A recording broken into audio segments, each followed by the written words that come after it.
Fully trusting in His grace is high. Are you washed in the blood of the Lamb? Are your garments spotless, are they white as snow? Are you washed in the blood of the Lamb? Are you washed in the blood, in the soul cleansing blood of the Lamb? Are your garments spotless, are they white as snow? Are you washed in the blood of the Lamb? Father, we just bless you. King of glory, we thank you for this beautiful day that you have made, in which we will rejoice and be glad indeed. We thank you, Lord, for your unconditional love. Thank you, Lord, because the Bible says, while we were sinners, Christ died for us. We thank you, Lord, for your goodness. We thank you, Lord, for your mercy. Thank you, Lord, for it's your mercy that has not allowed the enemies of our soul to consume us, Lord. You are a very patient God, because while we were sinners, you died on Calvary. So, Lord, we just pray that you expatiate your word in our lives, in our hearts, in our minds this morning. That, Lord, the depth of your love, you will expatiate it. The depth of your love will be manifested. The depth of your love will translate us, Lord. All the emotional swings that human beings are experiencing every day, especially during this difficult period of COVID pandemic. Father, we just pray that you will just allow us to focus our eyes on you. Because when we focus our eyes on you, there is joy and there is peace. So, Lord, this is a great problem for us. We just cry unto you, Lord, that each and every one of us will be ministered to, Lord. Lord, that we will be able to translate the love that you have for us to mankind, which be the greatest antidote to racism, Lord. That your love, the love of God, Lord, will be translated into our hearts. In all the churches, Lord, worldwide, I pray, Lord, for the love of God to translate, Lord. That you, Lord, you bring to subjection, separation, and division in many churches, Lord. Lord, in governmental places, Lord, where political parties have caused turmoil, Father, I pray, Lord, that you let the love of the people that voted for them be translated so that their individual selfish interests do not take control of everything.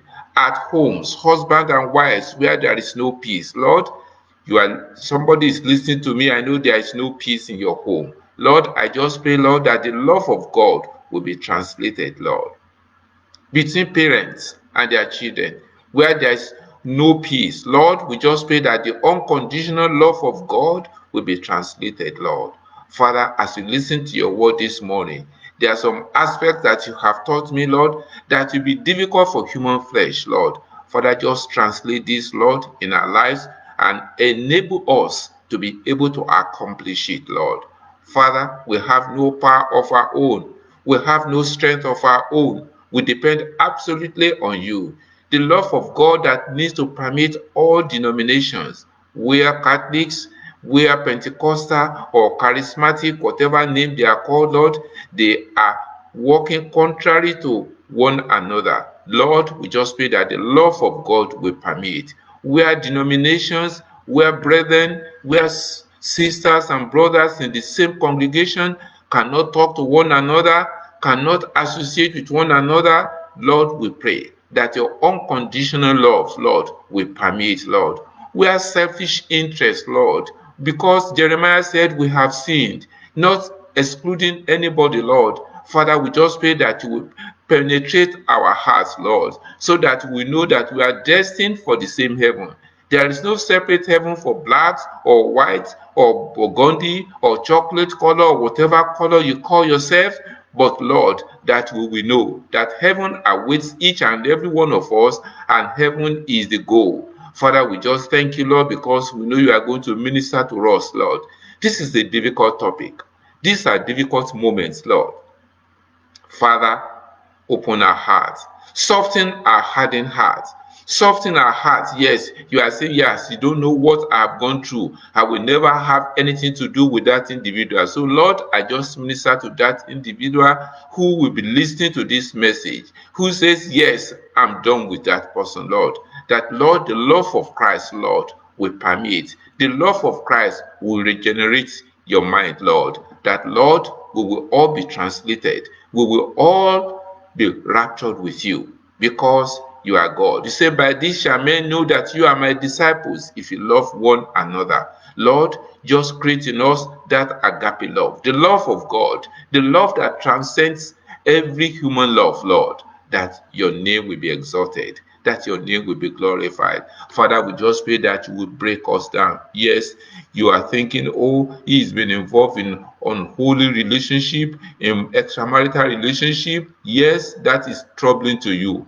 Or you've seen him do certain things that are working contrary to the purpose of God.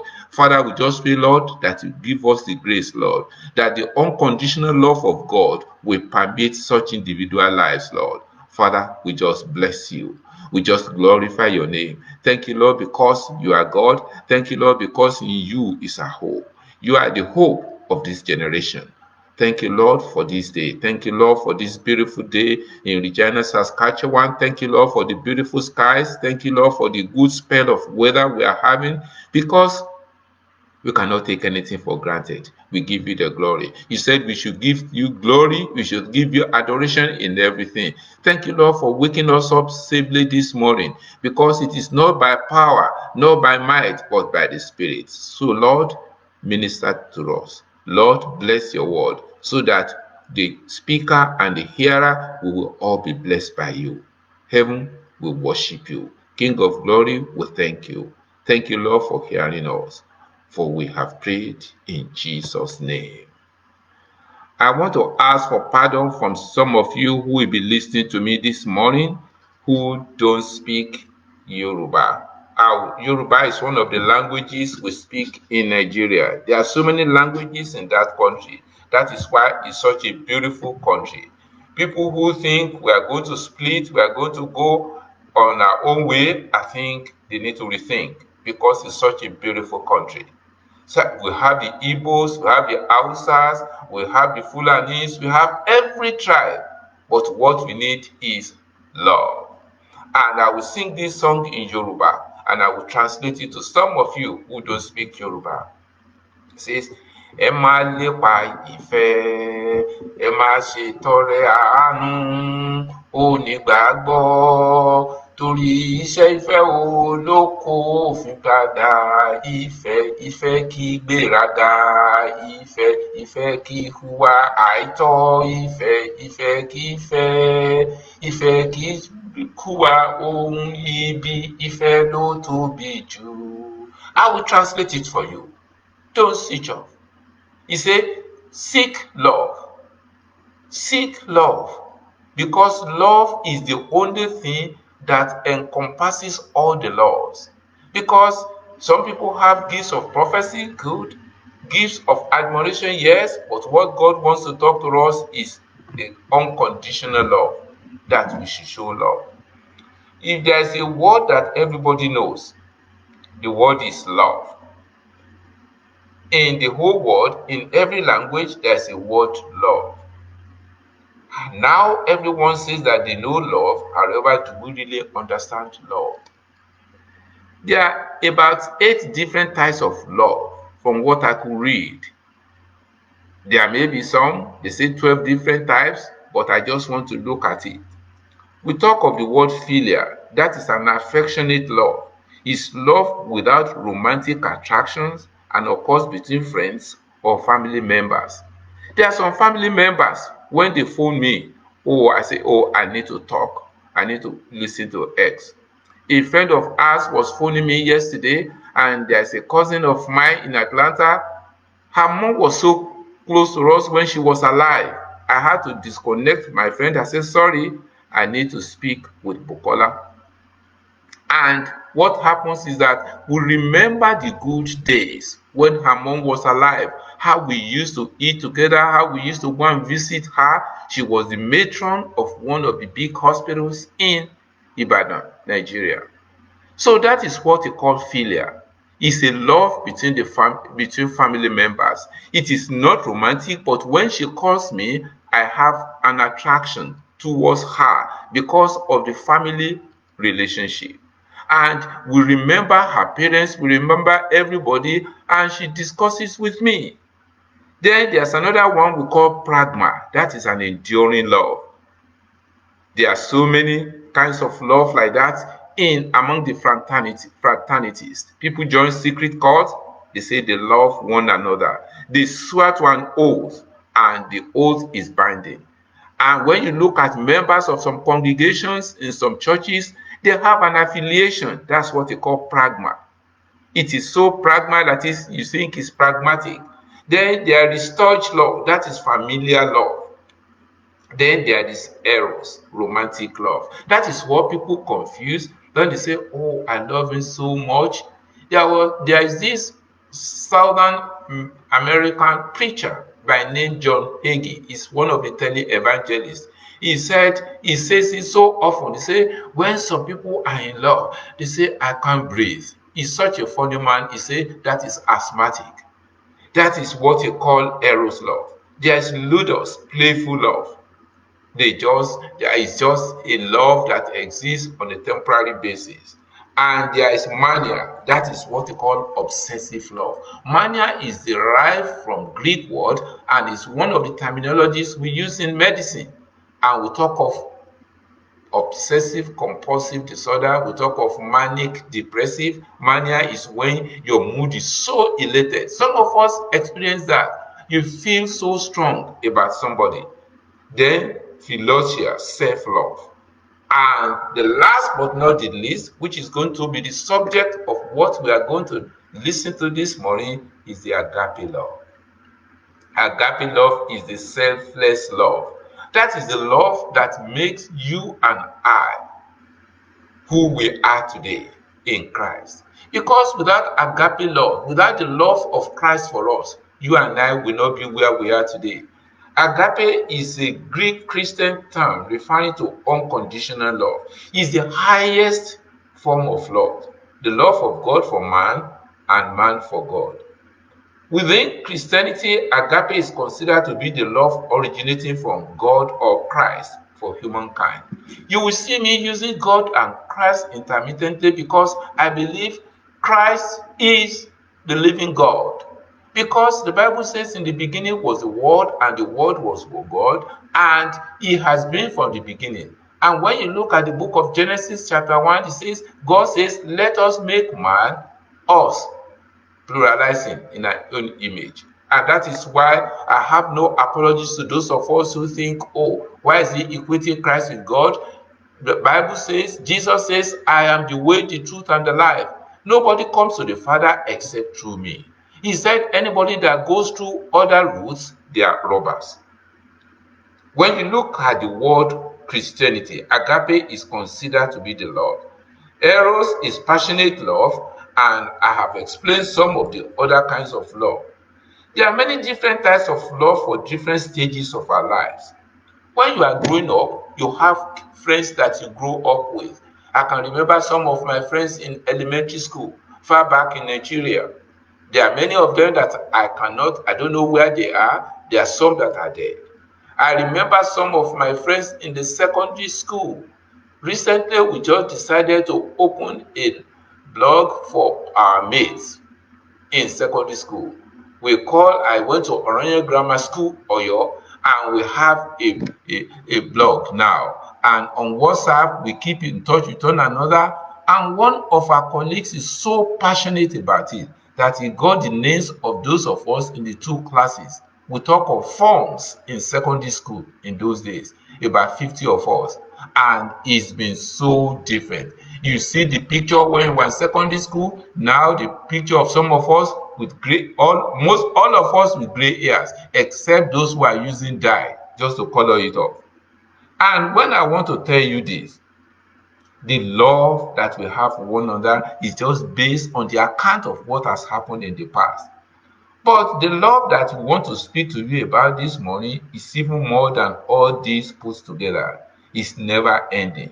It fills us with joy and all that is needed that you are able to love others. I believe the biggest problem that we are having in this world is because we are not engaging ourselves with this agape love. The agape love, that is the love that Christ has for us, that made him to sacrifice his life on Calvary. That is the love that is lacking. What happens is that you look at the problems, you look at what X has done, you look at what Y has done, then you say, well, I don't think I will ever have any association with this individual. That is not right. That is not right. It means your heart is deep with unforgiveness. There is none of us that is faultless in this matter. Don't think I'm talking to you. Don't think, oh, he's talking about me. I'm talking about myself. Because the Bible says there's a way that seemeth right unto man, the end thereof is destruction. What is happening with some of our preachers, or some of our ministers, some of our evangelists, some of our GOs is that they do not look at themselves in a mirror. I want you to pick up a mirror and look at yourself. Look at yourself first. Don't point an accusing finger onto others. Because when you point an accusing finger to others, you realize that you think you are perfect. You think you are Miss Perfect. You think you are Mrs. Perfect. You think you are Mr. Perfect. You think there is nobody that does it better than you. And I want to tell you this. There are some of us who belong to certain congregation. You say, if you are a member of so, this will never happen to you. This is not of God. And I want to emphasize this. You adore your congregation more than you adore God. You cannot say that if somebody is a member of your congregation. I hear this from some of the GOs, especially from Africa, from Nigeria. What you need to say is somebody who is in Christ, because it doesn't mean that being a member of a congregation is what takes you to heaven. No, because the Bible says many are called, but few will be chosen. You want to pray for members of your congregation that will make heaven. You want to pray for those who are not members of your congregation to make heaven. So when you adore your own congregation because you are more or less advertising your church, that is not of God. Because if the members of your congregation do not know the King of Kings and the Lord of Lords, they are doomed for hell. Because when I look at what happens in many congregations nowadays, you want to build empire. It's an investment purpose. You want to build this money, you want to have this. I want you to think about it. When have you gone on the street to preach Christ to others? When have you gone to your family members, to your village, to say, yes, we need to talk to you about the power of God? When have you had street evangelism? When we were growing up far back in Nigeria, we used to go from one street to another. When we join those buses, as soon as we sit down, we have Bible tracts. We'll be talking about the love of Christ to people. When last have you done that? The only thing you want to do is you want to live in your decent house. You want to build your own church. You want your own congregation. You want everything that works perfect to you. Listen, read the book of Acts of the Apostle, chapter 9. After Saul, who later became Paul, was converted, he did not just stay in Damascus. He did not just stay in Antioch. What did the Bible say? He was going from everywhere doing good. He was going from one place to another, preaching, telling others about the love of Christ. And what happened? He was persecuted. Paul says, I was in shipwreck. He was captured. He was whipped. Everything unimaginable happened to it. What is the price that you are paying nowadays as ministers of God? Because you want to stay in your own environment. Because you say you want to stay. And there are some of you, God has not given you the ministry. Some even say that even if nobody gives me a ministry, even if God does not call me, I will call myself. I'm telling you that if you call yourself without God calling you, your ministry will not be fruitful. Because our eyes are focused on material things. That is why we see many multiplication of some churches. And you have a church 5 kilometers from one another, the pastor of that church doesn't even talk to another person. They don't relate. And I pray that God will let you realize the importance of unconditional love. Unconditional love will make you pick up the phone and phone Jeremy or phone Samuel. Say, I just want to call you. How are you doing? And how is life with you? Because you know that you are going to the same heaven. If you are convinced that you are going to the same heaven, you will not do but have unconditional love. But the Bible says in Luke 6:35, it says, but love your enemies, do good to them, and lend to them without expecting to get anything back. You see, we cannot even love members of the congregation. You are much more of your enemies. The Bible says we wrestle not against flesh and blood, but against powers and principalities, the enemies of your soul. Is not what you are looking at in the church. The arm of flesh is what is making you and I not to follow the path of righteousness. It is unconditional love. He says, love your enemies, do good to them. If we read this scripture, it's hard. It is tough for all of us because you say, Ed, you think I will have a relationship with that person despite the fact that he treated me? No, I didn't write this scripture. This part of the scripture is also hard for me also to obey, but I'm telling you the truth that is in the word of the Lord. Because by saying it, by pronouncing it, God is going to enable me. God is the only one that will enable you as my listener this morning, for you to know what God means by his unconditional love. He says, do good to them. How many of us, you just wake up in the morning, you say, that woman who has hated me all my life, then I'll just wake up and say, okay, get this $2 or get this $20 or put this money into an account. Hey, it will be unthinkable. You say, yeah, you think I'm not going to survive. Now I'm survived. Or in my lifetime, you will see the reward of the wicked, and we curse them. There are some of us, some denominations, the only thing is they pray for the enemies of their soul to die, die, die, die, die, die. I want to tell you, there are so many things that God just looks at us and says, yes, he knows you are carnal. That's why he hasn't allowed all those prayers for the enemies of your souls, all of them, to die. God is the one that is going to judge. God is the one that is going to make them alive. That is why your prayers of death over all your enemies, they have not been answered. I want to tell you this story. When we were building a hospital far back in Nigeria, there are some people who came to us. They said, if you and your wife want to complete this church, this hospital, you need to come and join us as members of Secret Court. I listened, I look at him. He said, look at this area. The name of the area is Olubadan Estate in Ibadan. He said, you see some uncompleted projects around buildings? Yes. You know what happened to some of them? They are dead. And after he finished, I said, listen, we serve a mighty God.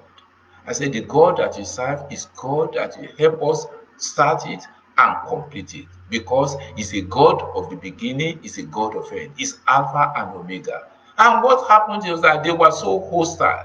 There was nothing we did that was right.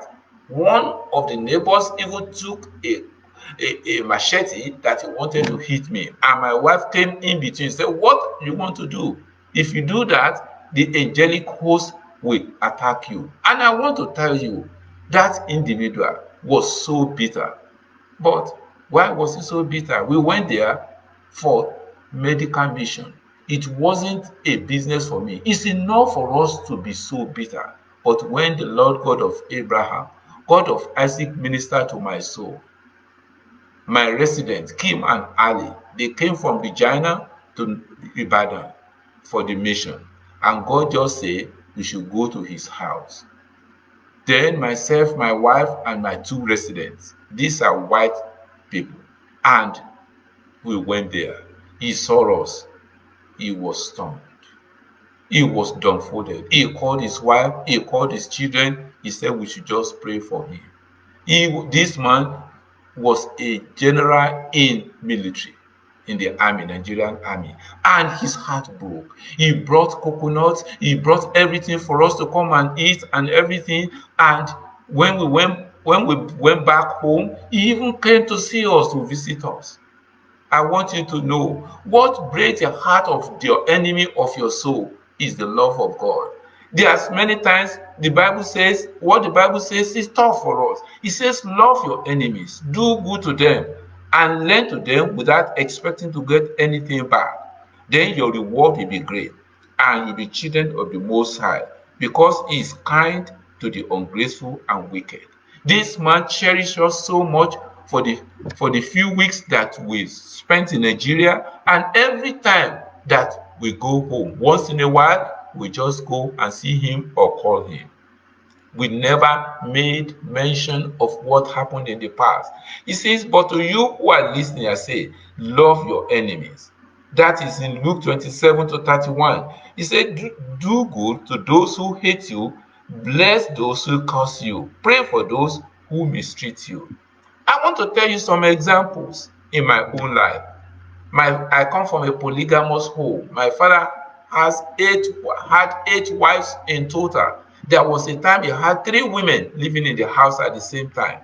There was one of the women, she didn't know that I was in the bedroom, and she was talking to somebody that I will make sure that I show him what my power. I will make sure I do this. She was saying all kinds of terrible things about me, and I was in my bed, I was bedroom, I was hearing everything. What do? You go there and just pull this thing on her? No, I didn't do that. She finished everything, and when she came in, as soon as she was coming in, I just opened the door. She knew that I wasn't sleeping. She knew I heard about it. And I told her, I said, listen, I love you, because God that I serve is love. The power that is in me is greater than all those powers that you boasted to Mrs. Adekunle. That's the name of the lady next door. She was almost crying. She was almost crying. And guess what?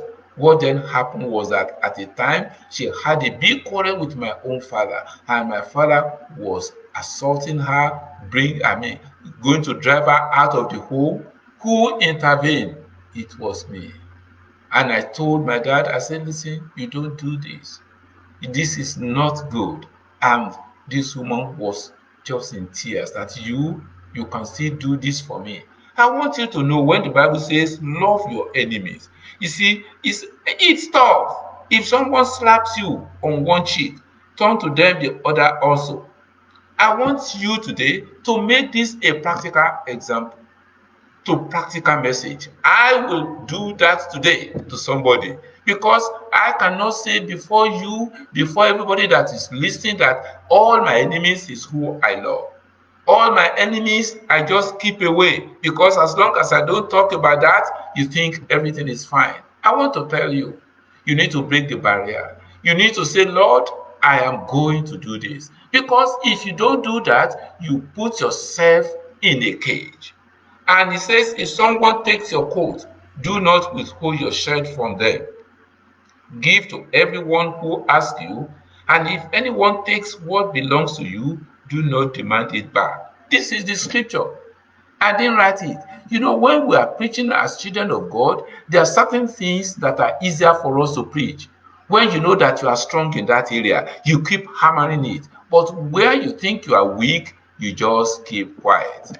And that is why one of the pastors here, Terry Murphy of Victory Church, was so abused and everything. About a week or 2 weeks ago, they said he preached a message on intolerance because he was talking about LGBT, about the homosexual. I want to tell you, God loves everybody. God's love is unconditional.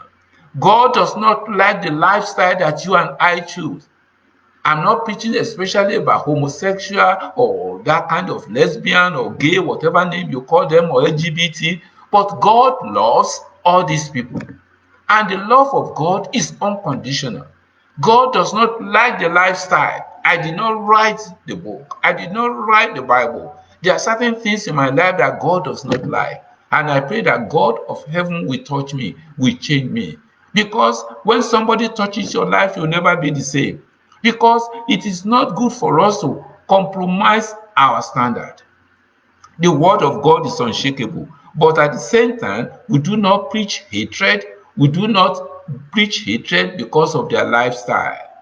God might give you the grace in certain areas. There are certain things that God has given you the grace for. Don't overemphasize it. When we talk of immorality, I thank God by the grace of God that I have never in my life been sexually intimate with anybody apart from my wife. And we had a courtship for 6 years. And I said, Lord, until that day.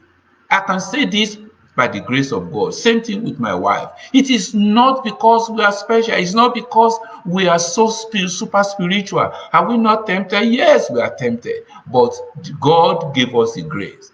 And I want to tell you, areas where you have the grace, don't emphasize it so much that others feel condemned, because it's by grace. It is by grace. We have so many ministers of God that are falling by the wayside, and I pray that God will restore them because of his unconditional love. It is disheartening when I hear GOs, when I hear founders of the many churches, many congregations, not just in North America, in Nigeria, they engage in immorality. And I'm speaking to you because you think that you can just, your body is the temple of the living God. Don't allow the enemy to steal your joy. They destroy your ministry. They destroy your ministry because what happens is that when you allow yourself to be tempted, then you fall into temptation. Don't put yourself in such a place that you'll be tempted. And God is asking us that his love is unconditional, but at the same time, the Lord says you cannot continue to live in sin and say the grace of God shall abound. We know of so many stories. I was looking at the internet. You look at ministers who have been involved in sex scandals. Some have been found in the house of prostitutes. Prostitutes. Some have been found the members of their congregation. They have affairs with them. Some they live a different style for 6 days of the week, but when Sunday comes, they put on a different garment, a different color, different message, different appearance. I want to tell you, love is patient, love is kind, it does not envy, it does not boast, it is not proud, it does not dishonor others. You can dishonor others by condemning them. It keeps no record of wrongs. What happens as human beings is that we keep record of wrong. I do. Don't think I'm a saint. I'm telling you, when God is ministering to you, you are listening to me, do not keep records of wrong. Because records of wrong will not make you reconcile with that individual, will not make you reconcile with God. If God keeps your record, you and I cannot stand before him. Because the Bible says our righteousness is like filthy rags in God's presence. Your righteousness, my righteousness is like filthy rags. He said, who is able to stand in the temple of holiness? He who has clean hands. You and I, you think you have clean hands. Some of us, we think we are too holy, we are too righteous. No, the Bible says your righteousness, my righteousness is like filthy rags. This is the unconditional love of God. That is the antidote for you to love your enemies. The Bible says love does not delight in evil, but rejoices with the truth. When you hear your enemies fall, when you hear like people who even have wrong intention against you, do you rejoice? I was phoning my relatives far back at home, and what happened was that there was this particular man who hated myself and my wife so much. He's accomplished with my dad with some of the things that we don't like. And my sister was telling me, do you know, oh, brother so died. I said, oh, what a shame. She thought I was going to jump up. No, because if she dies without Christ, you go from here to hell. I said, I'm sorry. And I told her, I said, listen, the Bible says it's appointed unto man who wants to die. We are all going to die one day. Why should I rejoice because this man is dead? No. God does not rejoice in the death of anybody. God wants us to be saved. The reason why Christ came is that you and I will be saved. But where there are prophecies, they will cease. But where there are tongues, they will cease. But where there is knowledge, it will pass away. You look at the book, 1 John chapter 4, verses 7 to 12. You say, dear friends, we must love each other because love comes from God. What God is admonishing you and I this morning is that we should love. Everybody who loves has been born from God and knows God. The person who doesn't love doesn't know God because God is love. God has shown us his love by having life through him. This is love. Turn with me to Romans 12, 9 to 16. Let us look at it from the word of God. Because examples I've given you will not mean much except we look at it from the word of God. It says, love sincerely, hate evil. The Bible doesn't say we should like what they are doing, but we should love sincerely. You think if an LGBT wants to come and have meal with me, I'm going to say don't come? I will say come, because what Christ was accused of was eating and dining with sinners. And I'm going to repeat it. The Pharisees and the Sadducees, when they saw the life of Christ, they were astonished. And the disciples couldn't understand. The disciples, they accused Christ. They say, Master, why are you eating and dining with sinners? Don't you know that this is a sinner? Look at the woman that was caught in adultery. What happened was that the disciples brought her to the Lord with the hope that the Lord was going to tell them that kill this woman. And let me tell you, what did the Lord say? He said, where are those accusers? One by one, because the Lord challenged the disciples, say, whoever is sinless out of you, let him throw the first stone. And one by one, the Bible says they left. And Jesus looked as he was writing something on the ground. He said, where are your accusers? He said, they have all left. And so, which means nobody accuses you. It's only the only instruction that he gave to that woman is go and sin no more. What God is asking for us is, because God that is served is a God that wants us to repent. Dear friends, if this is the way God loves us, we must also love each other. When you look at the love of God, it is the love that God has for you and for me. It is unspeakable, unending, unconditional. It sees beyond the outer surface and accepts you for who you are, regardless of your faults and sin. God accepts you. You may be the one that doesn't accept yourself. If it overflows and seeks nothing in return, it is unmotivated, it is unselfish, it is called agape love. And that is the whole message we have this morning. The agape love is the love of Christ, is the unconditional love. Because the Bible says, how many times should your brother or your sister offend you daily before you offend? 70 times 7. That is 490 times. Can you count 490 times for you to offend? Some of you, you say, oh, my daughter or my son has behaved in this way. How do you think I'm going to relate? Yes, you need to relate. Yes, you need to break that barrier. Yes, you need to say, Lord, I am casting everything. It's because of your unconditional love. When you look at love, it says hate evil. Wow, God loves us unconditional. So how can we learn to love like God? Everyone that loves God will want to live a truthful life. When you look at 1 John 3:18, it says, is your sense of right and wrong intact? Do you blush when something inappropriate is said? You must know what is right. Love must display tender affection. What is lacking why you can't show unconditional love is you lack tender affection. And I'm not saying hug every single person, but be nice, polite, and treat each one with respect. And there are certain things that are worthwhile. There are certain things that when I see people do, I clench my eyes. I say, Lord, give them the grace. Because by showing the love of Christ for them, that may be what you need. Love must honor others. There is no limit to how far you can go. 1 Peter 1:22. Love must be enthusiastic. Love must be patient. Love must be kind. Love must live in harmony. And I'm going to stop there because God wants us to realize that we need unconditional love. Unconditional love of God that God has for us is the antidote to racism. Racism is a cankerworm.